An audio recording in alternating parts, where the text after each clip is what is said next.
Hi guys, I'm Kalila Reynolds and we're back with another episode of Money Moves brought to you in partnership with EXIM Bank's Business Advisory Service. Now you may have seen a video posted the other day by the private sector organization of Jamaica, PSOJ, and the Jamaica Bankers Association, JBA. That video went viral. It was literally everywhere. Even the Prime Minister retweeted it. And in it, these organizations promised to work much closer with small businesses so that they can get better access to capital. Here's a look. Hey Jamaica, are you listening? Turn your sound on, turn your volumes up. We are going to change the way small business operate in Jamaica. We're going to make business easier for small business. For too long, it's been too hard to do business in Jamaica. It requires too much time and effort, even to just open a bank account. To get a loan, it requires so much effort and you still can't get the loan. We need to make a change in Jamaica. We need to make it easier for small businesses to really access banking services. But Keith, it's been this way for a long time. How are things going to change? That is why it's a team effort. Hello everybody, I'm David Noel, CEO of Scotiabank and President of the Jamaica Bankers Association. And I want to say on behalf of Scotiabank and all the banks in Jamaica, we are ready to take on the challenge of changing our mindset so that we can be more focused and invested in the growth and success of small and medium-sized enterprises in Jamaica. Well, today we're joined by the Vice President of the PSOJ, one of the stars of the video, Keith Duncan, as well as Managing Director of EXIM Bank, Lisa Bell. Hi, Lisa. Hi, Keith. Hi, Kalila. Okay, so this initiative actually starts with a workshop that takes place on Wednesday, July 3. Keith, tell me about the purpose of this workshop. Well, the purpose of the workshop is really to bring all stakeholders to the table, the small and medium enterprises, the banks, microfinance, credit unions, the business development organizations, including EXIM, JBDC, Development Bank of Jamaica, all stakeholders to the table, working through 10 focus areas that we need to work through with small and medium enterprises, starting with the regulatory environment, through small and medium, through awareness around what is available in the ecosystem, through working through credit adjudication, working through creating the product set for access to finance, because that's the focus, access to finance for small and medium enterprises. So it's 10 work streams that we'll be working through, and it will be workshop style. It will be actually launched by the Minister of Industry, Commerce and Fisheries, Audley Shaw, and we will have panel discussions. Lisa is on one of the panels, so we'll be engaging, but it's workshop, doing the hard work around the 10 focus areas to move the ecosystem. We have all the elements in place. Jamaica has a financial inclusion strategy, which has as a focus MSE access to finance. It has financial literacy. These are all elements we need to work on as a country. We're bringing all the stakeholders together and we're committing to do the work, the hard work, and it's over a 1-year period, a series of workshops. This is the kickoff workshop.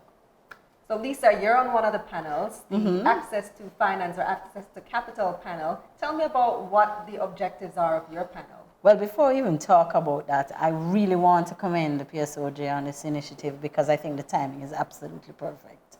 Given where we are in terms of the macroeconomy, this is the time to facilitate greater access to finance between this class of businesses that really have the potential to transform the country.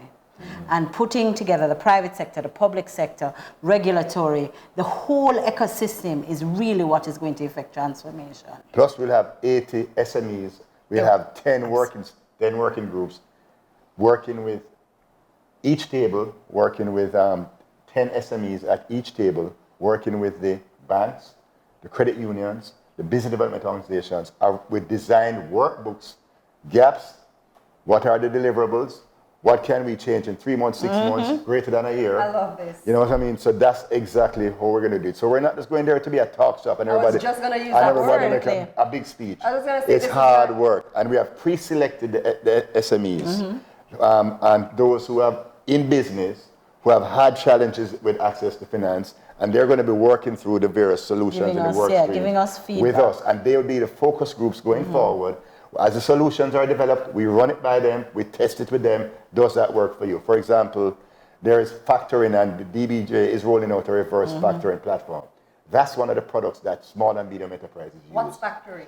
Factoring is discounting of Financing. receivables. Lisa can explain that one good. We spoke about that because last she week. does it. The truth is that there's so many products, and even you asked me about which panel I am on, and it's really working with the commercial banks to understand the needs of SMEs. Yes. And what needs to change in the credit adjudication. And credit adjudication is a big word to say, how do we decide who we lend to and how we structure the loan in an appropriate manner? Really to work through what are some of the challenges that SMEs face. EXIM meets with SMEs every day, all day.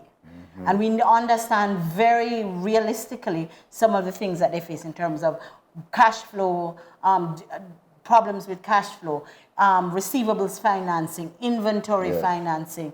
Those are real problems for our SME, and we need to work with the commercial banks, in fact with the whole ecosystem to understand the needs of SMEs and to structure products that meet their needs. Globally, SMEs are funded by specific products. Exactly. In all markets. We haven't built out our product set to fund SMEs as yet. It's in the early stages. All we're doing is moving it along. What types of products typically fund SMEs?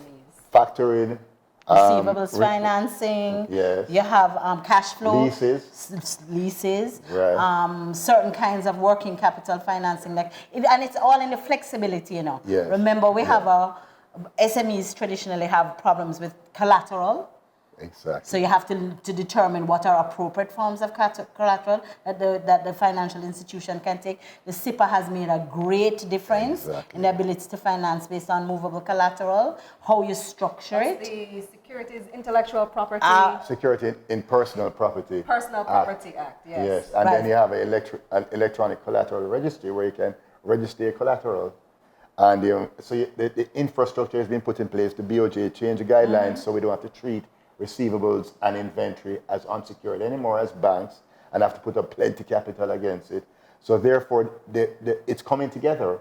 We just need to get it out there to the small and medium enterprises. As the commercial banker of the two keys, what's been taking you so long? What's been taking us so long? Because as I said in the pre-interview, shifting the mindset of the ecosystem. Of the small and medium enterprises, because they must take responsibility also to get their numbers, open a bank account, run their revenues through a bank account so the banks can see that they have flows. On the banking side and on the credit union side and on the microfinance, they need to, with a product set called asset-based financing, they need these products because this is what works SMEs, based on operating cash flows. Not on financial statements. Your operating cash flows, when you can borrow against those operating cash flows, borrow against receivables, borrow against inventory, that's what we're talking about. Simple. But it takes a whole legal framework and infrastructure to do it, and that's why we want to work all of us together to get it in place. Well, we're going to pick up that point in the next episode of Money Moves. I want to hear more about what these small businesses themselves can do to improve their chances of accessing finance. Well, that's it for this episode of Money Moves, brought to you in partnership with EXIM Bank's Business Advisory Service. You can find more information on their website, eximbankja.com. I'm Kalila Reynolds. See you next week.